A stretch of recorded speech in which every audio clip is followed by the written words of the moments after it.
सखी सलेमान शाह जी बिना जवाज़ घिटुनि ते कब्ज़ो सखी सलेमान शाह जी बिना जवाज़ घिटुनि ते कब्ज़ो ही कब्ज़ा खोरी ही कब्ज़ा खोरी ही मारा मारी ही गुंडा गर्दी सखी सलेमान शाह जी बिना जवाज़ घिटुनि ते कब्ज़ो सखी सलेमान शाह जी बिना जवाज़ घिटुनि ते कब्ज़ो ही मारा मारी ही गुंडा गर्दी ही मारा मारी ही कब्ज़ा खोरी ही कब्ज़ा खोरी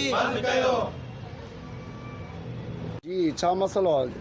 महिरबानी निज़ाम भाउ, असांजो सखी शाह सलेमान कॉलोनी उनखे 45 साल थी विया आहिनि। उन सखी शाह सलेमान कॉलोनी जा 3 गलियूं आहिनि, मेन गलियूं आहिनि। जेको इस्पताल असांजे 100 फुट ते वेझो आहे ऐं सरकारी स्कूल आहे उहो बि 100 फुट ते आहे, ऐं क़ब्रस्तान आहे सखी शाह सलेमान उहो बि उन कॉलोनी खे 100 फुट ते आहे। हाणे ई कब्ज़ा माफ़िया ते आया आहिनि। उते उमर नाले मेमण जेको कब्ज़ो करे सॼी कॉलोनी जी 3 गलियूं बंदि करे छॾियूं आहिनि। हाणे इस्पताल वञण जे लाइ असांखे 1.5 किलोमीटर शहर जे तरफ़ खां वञिणो पवंदो, कॉलोनी जो रस्तो बंदि आहे। ऐं क़ब्रस्तान जे लाइ बि 1.5 किलोमीटर फिरणो पवंदो, उते वञिणो पवंदो। सरकारी स्कूल जेके ॿारड़ा पढ़ंदा आहिनि उहो स्कूल जे लाइ बि गलियूं बंदि आहिनि। ऐं मेन ॻाल्हि आहे त उन गलियुनि में गैस जूं लाइनूं लॻियल आहिनि ऐं वाटर सप्लाई जूं लाइनूं लॻियल आहिनि ऐं थंभा लाइट जा लॻियल आहिनि। उहे थंभा पटे हुननि हाणे उते भित ॾियारी आहे कॉलोनी में। असीं सख़्तु लफ़्ज़नि में मज़म्मत था कयूं ऐं DC जामशोरो खे SDM 7 खे मुख़्तियारकार 7 खे अपील था कयूं त ख़ुदा शाह सलेमान जी कॉलोनियूं जेके गलियूं बंदि कयूं आहिनि उन्हनि खे खोलराए वञे, न त ॿी सूरत में असीं शहरी पाण उते गॾु थी कॉलोनी जा माण्हू असां उन भितियुनि खे ठाहींदासीं। अॼु असीं सिविल कोर्ट 7 ते आया आहियूं, उन कब्ज़ा माफ़िया जे ख़िलाफ़ु एप्लीकेशन दाख़िल कई आहे। असांखे उमेदु आहे त सिविल कोर्ट 7 असांखे इंसाफ़ ॾियारींदी ऐं गलियूं उतां खोलराईंदी। महिरबानी। जीअं त असुलु मसइलो इहो आहे त हीअ गुज़िरियल 40-50 सालनि खां असां सखी सलेमान शाह कॉलोनी में रहूं था।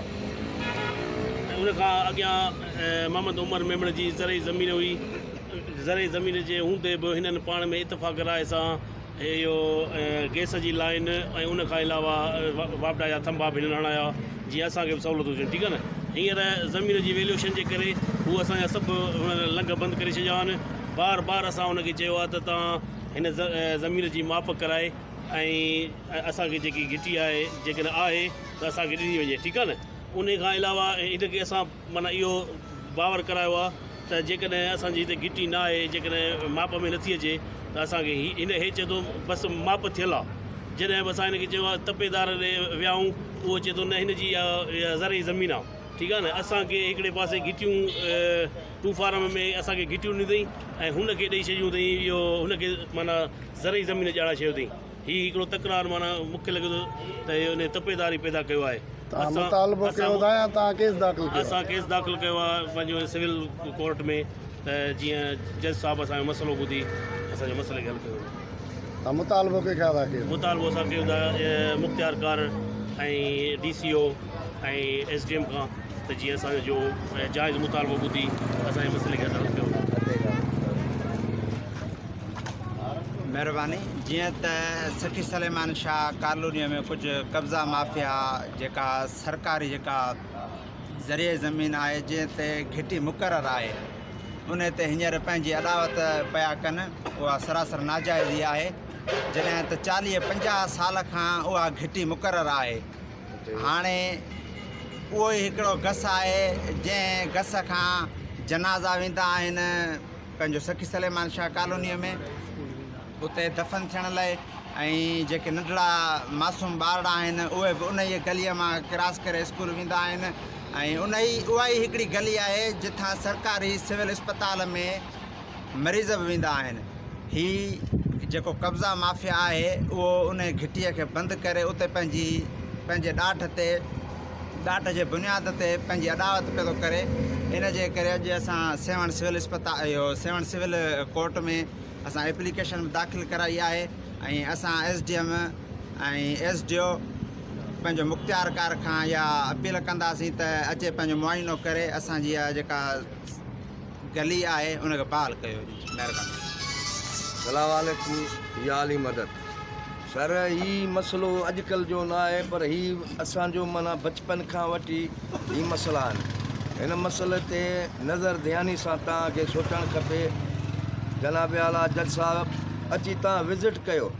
अगरि जे ही ज़ुल्म न आहे त असां सभई कॉलोनी वारा माना ग़लति आहियूं। अगरि जे असां सही आहियूं त महिरबानी करे असांखे ही पंहिंजा हक़ ॾिना वञनि।